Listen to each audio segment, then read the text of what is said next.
તો મિત્રો અહીંયા પાછળ ડગારીઓ પાડો છે અને ડુંગર છે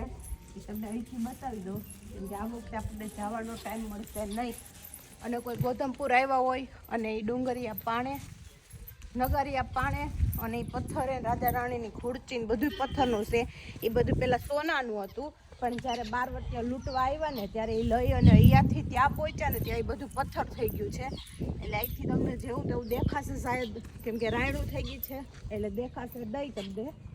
આપણે એમને જોઈ લઈએ બધું આ માતાજીની જગ્યા છે જો મારી દેખાય રાયડ રહી ને 2 રાયડ જો ઊંચી ટોડલા ઉપર દેખાય યા રાજા રાણી ખુરચી આવે એથી આગળ છે ને જ્યાં એ ડગારીઓ પાણો આવે અને એ પાણો કાચબો હોતે છે પથ્થર જ મતલબ બની ગયા છે હવે પણ પહેલાં કે જ્યારે એ સોનાના હતા અહીંયા અહીંથી માતાજીના મંદિરેથી ચોરી કરીને જતા હતા ને પછી પથ્થર બની ગયા છે અને એ ત્યાં મૂકીને પછી વયા ગયા છે ડાકુ કહેવાય ને લૂંટેરાઓ એ 12 વટિયા હા આ 2 ઝાડવા દેખાય ને ઉપર ટોડલા ઉપર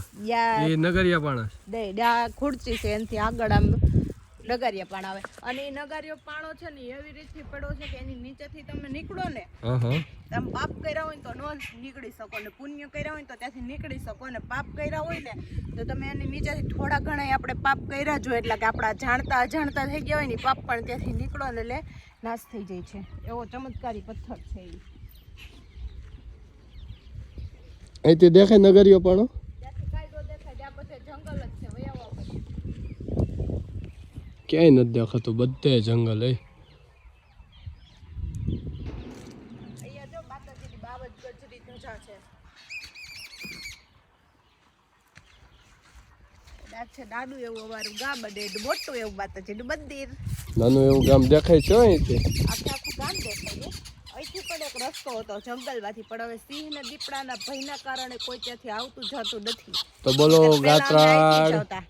બોલો ગાત્રાડ માત કી જય કહેજો કે મને આટલી ખબર છે કે અહીંયા મંદિર છે પછી અહીંયા છે ને કાન ગોપીનો વાસે હતો પહેલા પણ હવે બધી ખબર નથી હું દાડી હતી અહીંયા આવતી ને ત્યારે માતાજીએ પરચા પણ ઘડાઈ પૂર્યા છે અને એક વસ્તુ એ કે માતાજીની સાચા મનથી ને શ્રદ્ધાથી તમે માનતા રાખી હોય ને મતલબ માનતા કે તમારું કોઈ પણ કાર્ય હોય ને જે અટકતું હોય અને ખાલી તમે માતાજીનું નામ લઈ લો ને તોય તમારું કાર્ય પૂરું થઈ જાય છે હજી માતાજી હાજરા હજુર છે અને પેલી નીચે રાયણ દેખાય ને